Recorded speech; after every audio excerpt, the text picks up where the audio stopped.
사랑하는 영락교회 지체들에게 주 안에서 평화 인사를 전합니다. 오늘은 2022년 12월 20일 화요일입니다. 오늘의 묵상 본문은 신명기 8장 1절로 20절까지의 말씀입니다. 오늘 본문 말씀 8장 1절부터의 말씀은 이렇게 시작합니다. 내가 오늘 명하는 모든 명령을 너희는 지켜 행하라.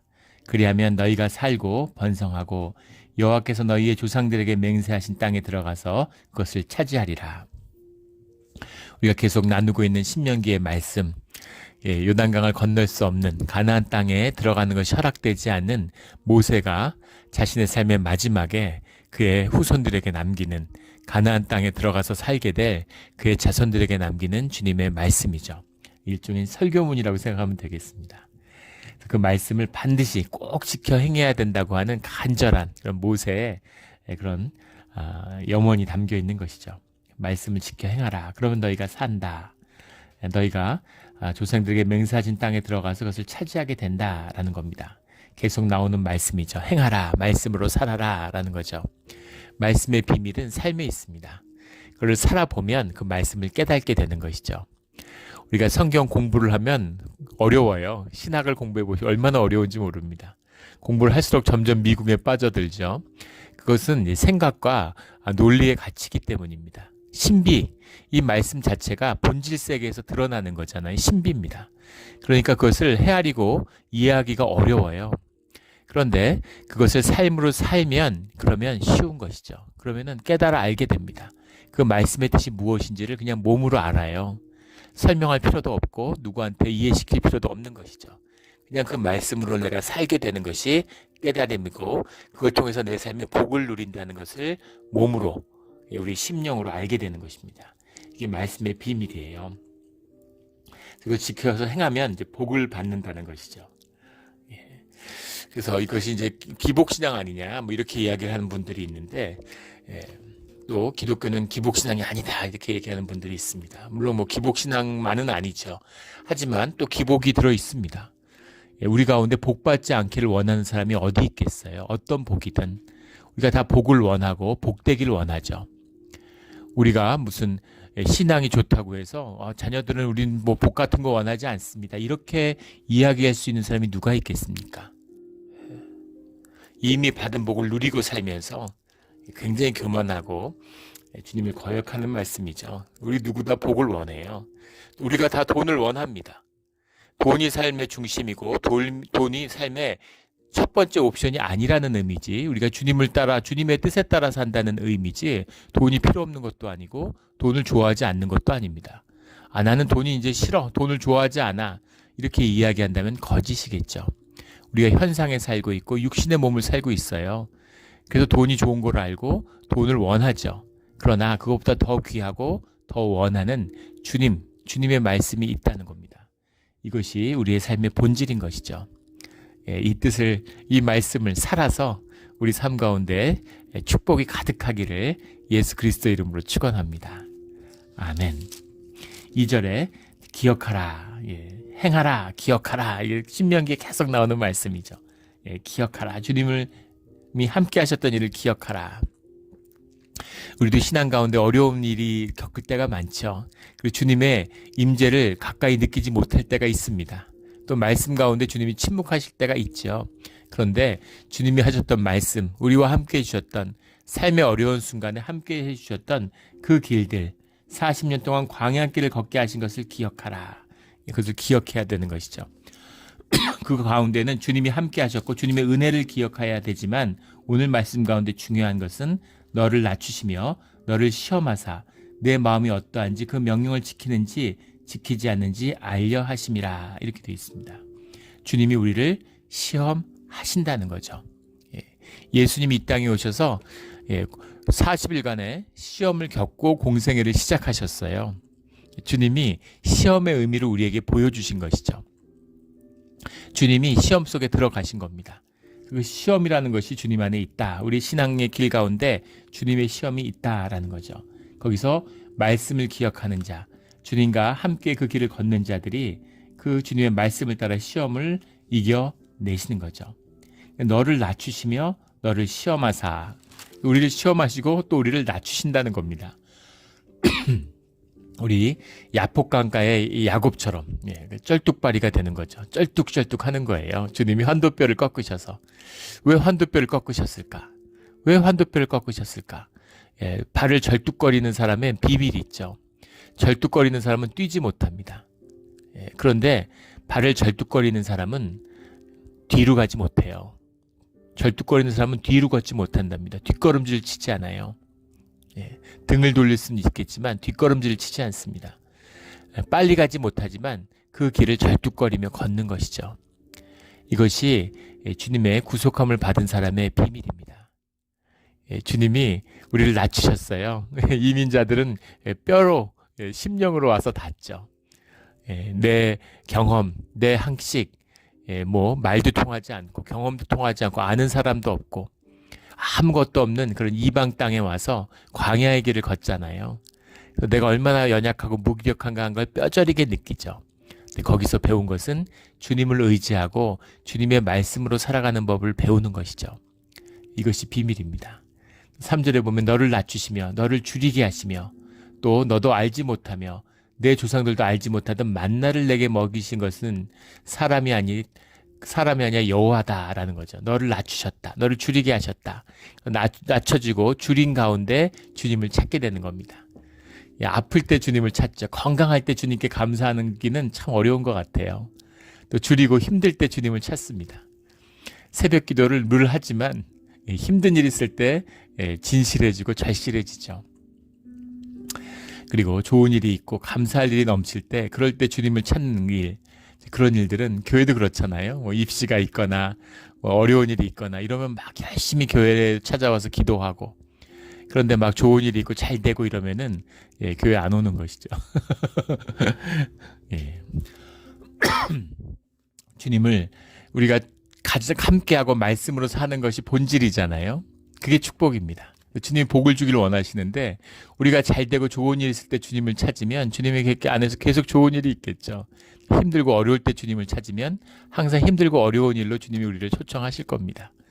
그거는 주님의 입장에서 보면 벌도 아니고 무슨 징계도 아니에요. 자연스러운 섭리인 것입니다. 살아서 천국을 누린 자들을, 천국의 기쁨과 예배자로 산 자들은 계속 그 삶의 진실, 우리 영의 진실인 예배자의 삶으로 가는 것이죠. 그게 영생입니다. 주님을 알지 못하고 예배를 부인하는 자들, 그런 자들은 예배가 없는 자리로 가는 것이죠. 주님이 없는 자리로 가는 겁니다. 주님 없이 살고 없이 사는 게 좋으니까 없는 자리로 보내주는 것이죠. 주님을 모르고 예배가 싫은데, 교회가 싫은데 그런 사람은 천국에 보내면, 우리 계시록 보면 천국의 모습이 나오잖아요. 영원한 주 안에서 드리는 예배의 자리예요.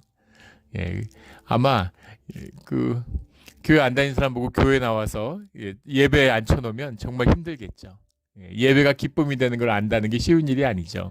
심지어 교회에서 자라도 그것을 깨닫고 만나기가 쉽지 않습니다. 하물며 평생 예배를 모르는 사람이 예배자가 아닌데 천국에 가면 그게 복이 되겠어요? 그게 지옥이겠죠. 지옥에 가는 게 오히려 더 행복할지 모르겠습니다. 우리가 고통 가운데 정말 지옥 같은 데서 살고 있잖아요.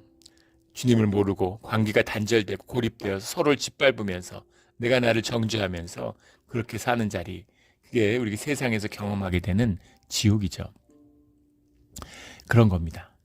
주님이 우리를 낮추시고 줄이게 하시는데 그 가운데서 우리에게 만나를 내게 먹이셨다라는 게 중요하죠. 우리를 주님이 주님 안에서 살게 하시는 거예요. 주님의 방법으로 살게 하시는 겁니다. 이게 주님의 은혜고 주님의 방법이죠. 그래서 주님을 만나게 되고 주님의 뜻을 알게 되는 겁니다. 이 비밀이 크죠. 저도 이제 미국에서 유학하고 공부하고 한국에 갔다가 2011년에 다시 미국에 오게 되었는데, 그때는 안식년으로 오게 된 것이었는데, 와서 집사람이 암에 걸리면서 이제 그 상황이 완전히 바뀌었죠. 그래서 암투병을 하다 보니까 4년이라는 세월이 지났어요. 그래서 그 학교에 5년을 있었는데, 수입이 없고 또 직장을 가질 수도 없죠. 비자 때문에. 그런 상태에서 굉장히 어려운 가운데에서 살았습니다. 살 수가 없죠. 사실은 말이 안 되는 일이죠. 보험도 없었어요. 그런데 집사람이 처음 아파가지고 아이들 엄마가 그 보험이 없으니까 어떻게 할까, 그래서 헬스 디파트먼트를 찾아갔는데 카운티에 평생 잊을 수 없을 것 같아요. 그 담당 직원이 이런 그 아프리칸 흑인 아주머니셨는데 교회에 다니신대요. 근데 우리 같이 이야기를 나누는데 펑펑 우시더라고요. 울면서 당신이 이 문제를 해결할 때까지는 잠을 자지 않겠다고, 밥도 먹지 않겠다고 그렇게 말씀하셨는데 그때 찾아가서 만난 게 금요일입니다. 다음 주 화요일 날 병원에 가서 이제 치료를 시작하라고 그렇게 연락을 받았어요. 기적이죠. 이적입니다. 그때 그 간호사를 하시던 교회 권사님이 그렇게 얘기하시더라고요. 아무리 좋은 보험을 갖고 있어도 그 치료가 개시되려면 미국에서 한 2달 걸린다는 겁니다. 그러면서 정말 주님의 은혜다. 근데 정말 은혜가 너무 많고 그 가운데서 정말 돕는 손길들, 정말 천사들이 사람인 척하고 사람들 사이에서 살아가고 있는 게 아닐까 싶을 정도로 좋은 분들을 끊임없이 만났습니다. 하나님의 은혜가 정말 너무너무 많았죠. 5년 동안 집세를 못 냈어요. 집세가 눈덩이처럼 쌓였죠. 그런데 이제 거기를 떠나게 될 때 그 집을 관리하는 분을 만났는데 책임자를, 그분이 어떻게 이걸 갚을지 한번 얘기해봐라 이렇게 얘기하더라고요. 제가 갚을 어떤 플랜이 전혀 이제 나오지 않고 수입이 없으니까 갚을 수가 없죠. 집값이 4년이 쌓였으니까 얼마나 많겠습니까? 그래서 제가 지금은 어떻게 갚을 수 있을지 전혀 계획이 없고 방법이 보이지 않지만 내가 크리스찬으로서 약속하겠다고 믿음으로 내가 돈이 없으면 못 갚지만 있는데 안 갚는 일은 없을 거라고 제가 평생에 걸쳐서 꼭 집값 다 갚겠다 이렇게 이야기했습니다. 근데 그분이 나도 크리스찬이고 나도 기도한다 이렇게 얘기하시면서 내가 보기엔 넌 이거 갚기 어려울 것 같다 이렇게 얘기하면서 갚지 말라고 얘기하더라고요. 웨이브 해줄 테니까 갚지 말라고 그렇게 이제 이야기하는 것입니다. 그래서 방값을 다 웨이브 받았어요. 참 주님께 감사하고 좀 은혜로 사는구나. 그래서 지난 10년을 돌아봐도 참 그 어려운 처지에 어려운 경우가 많았는데 근데 그때마다 은혜로 그걸 잘 넘어가면서 또 풍요하게 또 주님에서 많은 은혜를 누리고 잘 먹고 잘 살았습니다. 아이들도 잘 자라고 또 학교도 잘 가서 공부하고 감사하죠. 주님이 주신 은혜구나. 주님의 은혜로 살아가는 법을 배운 것이죠. 주님께 의지하는 법을 배운 것이죠. 이게 주님의 인도하시는 길이에요. 힘들고 어려울 때 주변에 손 내밀거나 어려운 소리 하거나 가족들한테 손 내밀고 이런 지 한 번도 없었습니다. 왜 옛날 같았으면 그랬겠죠. 근데 그러지 않았어요. 왜냐하면 그것이 주님이 인도해 가시고 주님을 만나게 하는 길이라는 것을 이제는 알기 때문인 거죠. 주님이 어떻게 하시는지, 주님이 뭘 구하시는 건지, 또 주님이 어떻게 이 문제를 풀어가시는지 그것을 알고 또 주님께 감사하는 그런 시간이었던 거죠. 그래서 인간적으로 이렇게 풀어가려고 그런 게 아닌 거죠. 주님이 낮추시면 낮아지는 겁니다. 그리고 주님이 어렵게 하시면 줄이게 하시면 줄이는 거예요. 그것뿐입니다. 그것이 주님 가운데서 주님을 만나는 그 길이고 주님이 만나를 우리에게 먹이셔서 살게 하신다는 거죠. 이게 주님의 은혜입니다. 은혜에 감사하고 은혜로 살아가는 법을 배우는 것, 이것이 우리의 신앙의 길이고 우리의 믿음의 길입니다. 우리가 은혜를 좋아할까요? 우리가 늘 주님의 은혜를 베풀어 달라고, 은혜를 달라고 하죠. 우리가 정말 은혜를 좋아합니까? 힘들고 낮아지고 줄이게 돼서 은혜를 강구하는 것뿐이지 우리 마음속에는 은혜를 좋아하지 않는 마음이 있어요. 주님의 뜻대로 사는 것보다 내 뜻대로 사는 게 좋죠. 집이 없는데 주님의 은혜로 좋은 집에서 사는 걸 우리가 좋아하겠습니까? 아니면 내 돈으로 내 능력으로 내 집 사서 내가 떵떵거리고 사는 걸 좋아할까요? 아이 학교 보내는데 주님의 은혜로 장학금을 받게 되는 게 기쁠까요? 아니면 내가 돈이 많아서 얼마든지 애한테 돈을 그냥 줄 수 있는 그런 부모가 되는 걸 더 좋아할까요? 애가 실력이 안 되는데 주님의 은혜로 좋은 학교에 가는 거를 우리가 기뻐할까요? 아니면 애가 능력이 넘쳐서 자기 능력대로 가고 싶은데 가는 걸 더 좋아할까요? 우리는 우리의 뜻대로 내 능력대로 내 힘으로 뻗쳐서 사는 것을 더 기뻐하고 좋아해요. 그게 우리의 본능입니다. 근데 그 본능을 다스리고 우리가 주님이 우리에게 주신 우리 하나님의 형상이 살아나서 우리의 본성을 회복하는 길, 그 길이 우리 신앙의 길이고 믿음의 길이죠. 그 길이 광야의 길입니다. 그래서 주님이 주님을 만나게 하기 위해서 광야로 우리를 불러내시는 거죠. 그러면 세상에 살면은 무슨 세상 복을 다 누리느냐? 그것도 아닙니다. 탕자의 비유처럼 큰 돌 보고 큰 영광 누리겠다고 세상에 나가서 돼지 쥐염 열매를 먹고 있는 거예요. 그런데 아버지께 돌아오지 않는 것이죠. 주님이 우리를 부르시는 겁니다. 그 초청의 길이 바로 광야의 길이죠. 우리 광야의 길에서 주님을 만나는, 광야의 길에 나왔는데 주님도 못 만난다. 이거보다 비참한 게 어디 있겠어요. 교회를 안 다니는 것보다 교회를 다녔는데 평생 교회를 다녔는데 주님을 만나지 못하고 말씀을 만나지 못했다. 내 에고 실현하려고. 우리 이민교회 비극이 아닙니까? 세상에서 인정받지 못하니까 돈 아무리 벌어도 누가 알아줘요. 그러니까 그 뻐기고 자랑하고 싶고 자아를 실현하고 싶어서 그래서 이제 교회를 찾아오는 것이죠. 교회가 이민교회가 힘들다고 하는 건 그런 게 다뤄지지 않아서, 에고가 다뤄지지 않아서, 십자가가 없으니까 그래서 힘들어지는 것이죠. 그런 주님을 만나서 낮아지고 줄이는 것이 복입니다. 왜냐하면 그 길에서 주님을 만날 수 있기 때문이죠. 그래서 광야의 길을 가는 사람은 꼭 하늘의 축복을 받아야 돼요. 주님을 만나야 됩니다. 중세 당나귀의 비유가 있죠. 당나귀가 어리석음의 상징이잖아요. 우리 여러 번 나눈 적이 있는데 눈이 양쪽 끝에 달려 있어요. 그래서 180도의 시야, 육식동물을 발견하면 빨리 도망가야 되니까 눈이 양쪽에 붙어 있는 거죠. 180도의 시야를 갖고 있기 때문에 당나귀를 중간에 두고 양쪽 옆에다가 여물을 주면 왼쪽 여물통을 보면 왼쪽으로 가고 싶은데 오른쪽 여물통도 보니까 오른쪽으로 가고 싶고 왼쪽으로 갈까 오른쪽으로 갈까 쭈삣쭈삣하면서 굶는다는 거 아니에요. 무엇도 먹지 못한다는 거죠. 사단의 복도 못 누리고 하나님 주님이 주시는 복도 못 누리는 거죠. 세상의 복은 잠깐 누리는, 그리고 그걸로 계속 유혹하잖아요. 또 가도 제대로 주지도 않아요. 그런데 하나님을 따라가는 그 길은 주님이 만나를 주시고 그 길 가운데 결국은 말씀과 주님을 만나게 하신다는 겁니다. 광야의 길에서 주님의 말씀을 꼭 만나는 우리 모두가 되기를 주의 이름으로 축원합니다. 그리고 오늘 3절 말씀에 사람이 떡으로만 사는 것이 아니다. 만나를 먹고 광야를 걷게 된 그 비밀이 무엇이냐면 사람이 떡으로만 사는 것이 아니라 여호와 입에서 나오는 모든 말씀으로 사는 줄을 내가 알게 하려 하심이니라. 아주 귀한 말씀이죠. 이 말씀이 우리가 굉장히 익숙하잖아요. 그 이유는 40일의 광야의 시험 가운데 마귀의 시험을 꺾을 때 주님이 이 말씀을 선포하셨기 때문이죠. 예수님이 이 말씀으로 돌을 떡으로 만들려고 하는 사단의 시험에 대해서 떡으로 사는 것이 아니라 여호와 입에서 나오는 모든 말씀으로 사는 것이다. 이렇게 사단을 쫓으셨죠. 떡으로만 사는 것이 아니다. 떡으로 사는 것이 아니다라는 뜻이 아니죠. 떡을 먹고 떡으로 삽니다. 그런데 떡으로만 사는 것이 아니에요. 떡만 갖고 되지 않아요.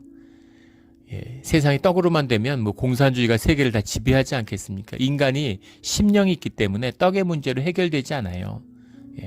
사람이 온전히 삶이 회복되기 위해서는 말씀이 있어야 되는 거죠. 말씀으로 사는 줄을 내가 알게 하려 하심이라. 말씀으로. 떡으로 사는 것이 아니라 말씀으로 산다는 거죠.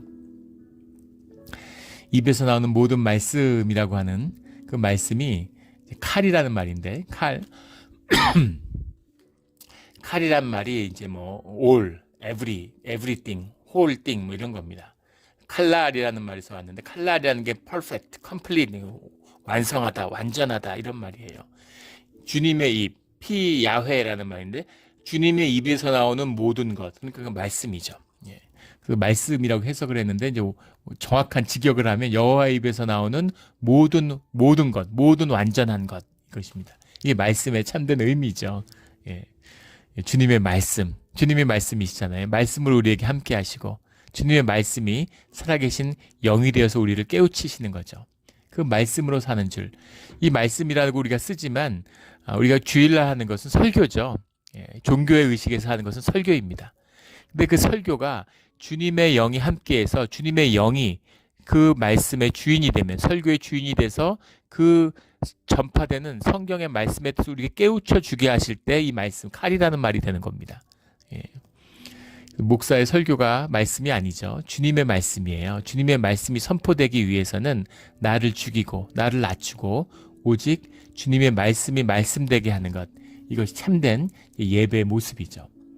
그래서 말씀을 전한다는 건 힘든 것입니다.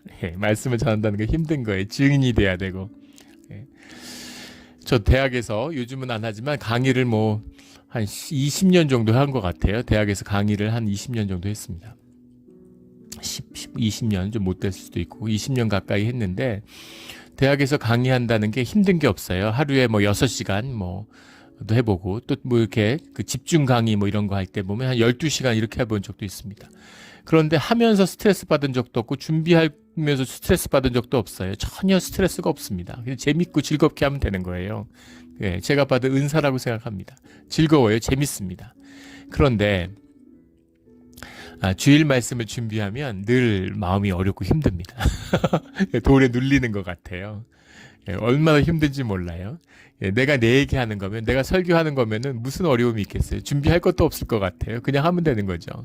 근데 이 주님의 말씀이기 때문에 단에 올라갈 때까지도, 우리 단에 올라가기 전에 올라가서 2번 기도를 하고, 또 우리 앞에 서서 강대상에 서서 또 기도를 하고, 계속해서 제단 숯불로 입술을 치지고 주님이 말씀해 달라고 그렇게 기도하죠.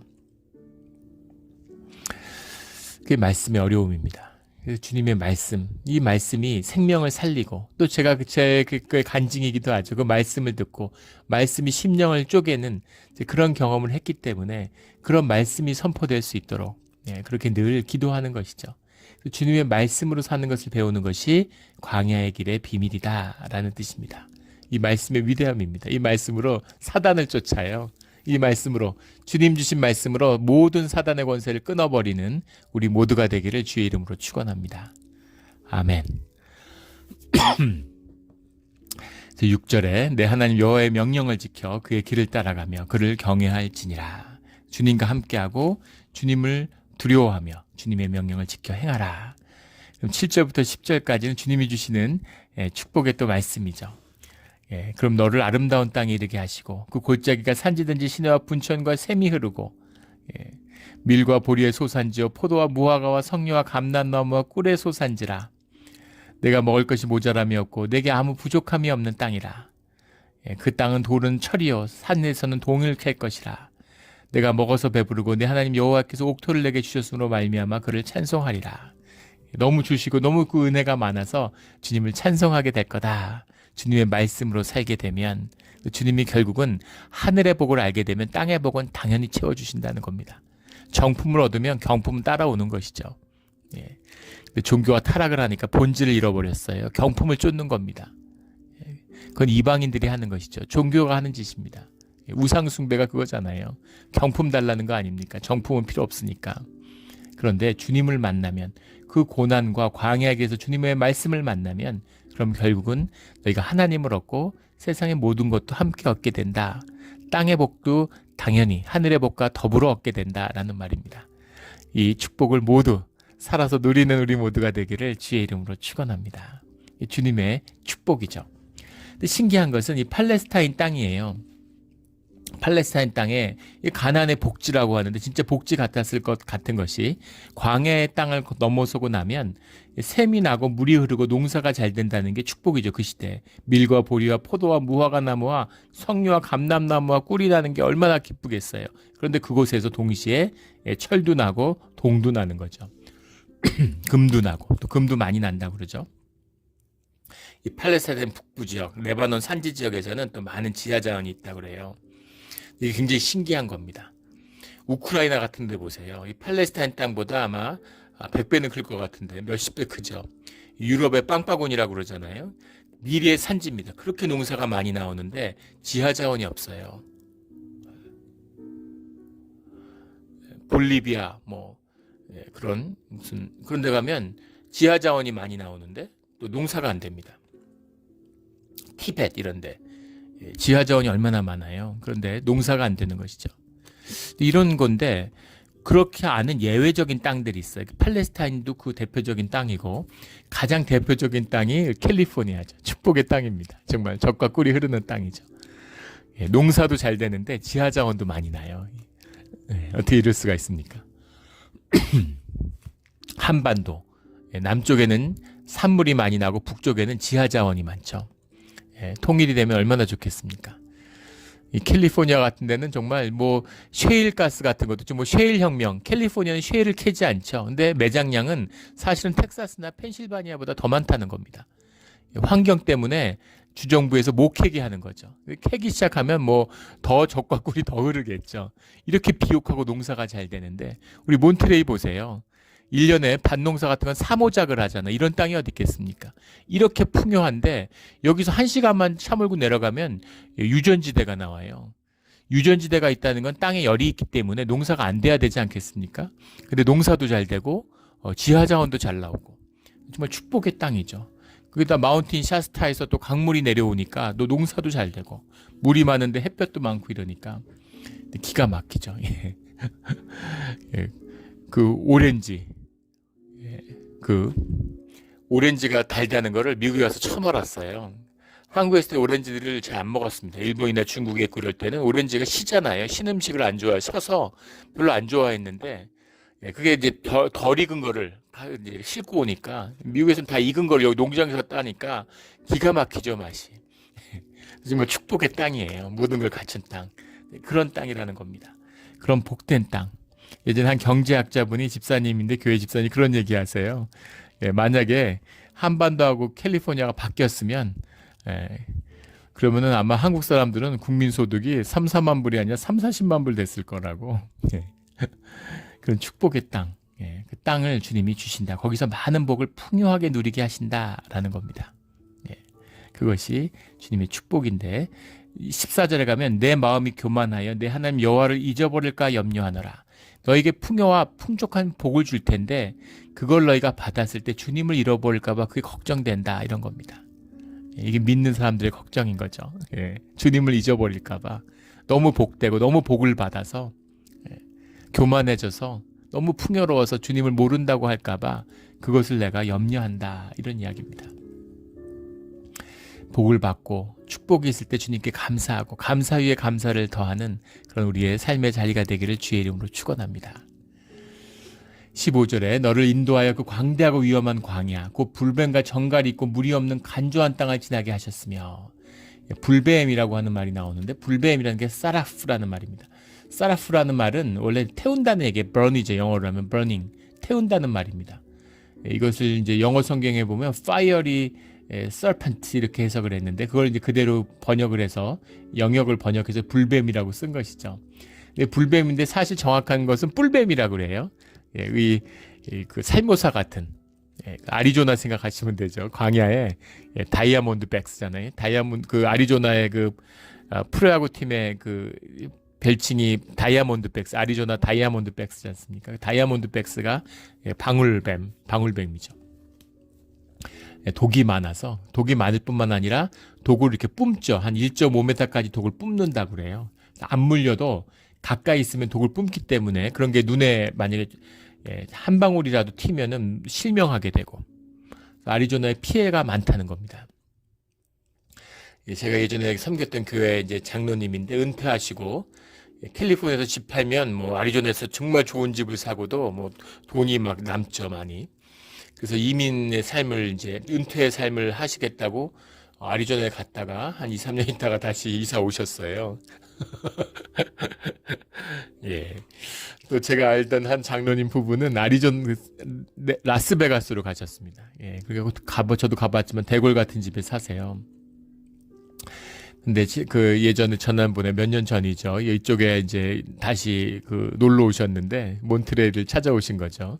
그래서 바닷가에서 만났는데 그 부인 되는 권사님이 그 바닷가에서 엉엉 우시는 거예요. 도저히 그 라스베가스에 못 살겠다고. 예, 그 노인주택에 살아도 이쪽으로 와야 되겠다 이러면서 막 우시더라고요. 너무 속상하셔가지고. 그러니까요. 땅이 중요합니다. 예, 사람이 육으로 지어졌잖아요. 그래서 이제 복된 땅이죠. 예, 얼마나 복된 땅입니까? 예, 우리가 참 감사해야죠. 이런 좋은 곳에 산다는 거를. 불뱀이 있는. 근데 그 아리조나에 갔는데, 저도 그 아리조나에 있는 한 목사님 그 교회에 이제 방문한 적이 있는데, 그 정원에, 아파트 정원에 이 독사가 산다는 거예요. 다이아몬드백스가. 그래서 정원이 있는데 못 들어가는 겁니다. 무서워가지고. 등산하고 그럴 때 뱀 무서워하고 신발 같은 거. 신발 벗어나면 신발 안으로 뱀이 들어온대요. 광야에 사는 위험함이죠. 정갈이라는 게 아그레브라는 말인데, 아크라브라는 말이죠. 아크랍이라는 말인데, 그런데 이 팔레스타인의 다른 별칭 중에 아크라빔이라는 말이 있습니다. 이 팔레스타인 남쪽에 이 광야, 이 광야에 아크라빔이라는 별칭이, 아크라빔이라는 게 정갈의 언덕 이런 뜻이죠. 그러니까 정갈의 땅. 이 팔레스타인 남부 사막지대에 정갈이 한 10여 종이 산대요. 정갈이 꼭 보면은 그런 그 가지하고 비슷하게 생겼죠. 근데 그 꼬리에 이제 독이 있어가지고 그걸로 이제 찌르는 거잖아요. 정갈과 이제 뱀들이 모여 사는. 얘들은 뭘 먹고 살까? 땅 속에 있는데 이 밤에 추워지면은 지면에 이제 습기가 생기잖아요. 습기가 없는 게 아닙니다. 그게 땅 속으로 다 들어가서 이제 지하수로 빠져나가기 때문인 건데, 그거를 피부에 이렇게 모아가지고 그걸로 이제 이 물을 마신대요. 다큐멘터리 같은 데 보면 나오죠. 근데 그런 것들이 독이 올라가지고 이렇게 모래 속에 숨어 있는데, 거기를 어떤 짐승이나 뭐가 걸어간다고 생각해 보십시오. 정말 끔찍한 일이죠. 이거 다 노리고 있는 거죠. 근데 그런 땅을 40년을 지난 거예요. 그런데 주님이 지켜주셨다는 겁니다. 주님이 지켜주셨어요. 오늘 말씀 4절에 보면 이 40년 동안에 내 의복이 헤어지지 아니하였고 내 발이 부르트지 아니하였느니라. 의복이 헤어지지 않았다라는 것을 전통적인 유대 랍비들의 해석을 보면 옷이 이제 저절로 늘어나가지고 늘어났다 줄어들었다 이래서 옷이 다 맞고 헤어지지 않았다 이런 식으로 주석을 합니다.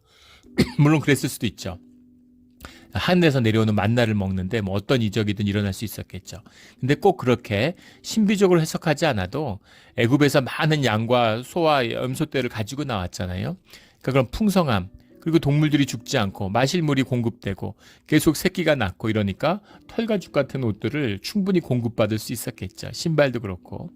주님의 공급함이 계속해서 있었다는 겁니다. 무슨 신비하게 까마귀가 물어오고 하늘에서 떨어져야 주님이 주시는 거고, 세상에서 주는 것은 내가 먹는 것인가 세상이 준 것인가 아니죠. 다 주님이 주시는 겁니다. 주님이 채워주시는 거예요. 18절에 가면 내 하나님 여호와를 기억하라. 그가 내게 재물을 얻을 능력을 주셨습니다. 재물을 주시는 게 아니라 재물을 얻을 능력을 주세요. 이게 생명의 비밀이고 주님이 주신 축복입니다. 마귀는 재물을 줘요. 재물을 주면 그 존재에게 묶이게 됩니다. 꼼짝 못하는 거죠. 자기 삶을 잊어버리게 만들어요. 대표적인 게 슈퍼로또 같은 거 아닙니까? 그런 거. 재물을 주는 거. 이거 경계해야 됩니다. 그런데 능력을 주님이 주시는 거죠. 그래서 우리가 내 삶으로 내가 땀 흘려서 먹고 살 수 있게 해주시는 거죠. 그 모든 걸 공급해 주시는 겁니다.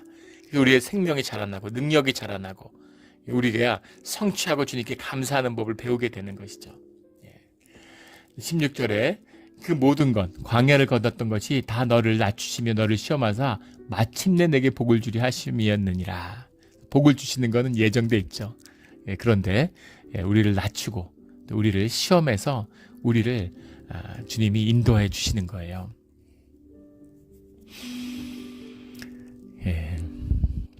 우리를 낮추는 것, 여기에 복이 있습니다. 우리 자꾸 높아지려고 그래요. 대접받으려고 그러고. 왜 돈 가지려고 그래요? 높임 받고 싶어서 그런 거 아닙니까? 사람들이 돈을 높이지 사람을 높이나요? 왜 돈을 갖고 싶어요? 사랑받고 싶어서 그러죠.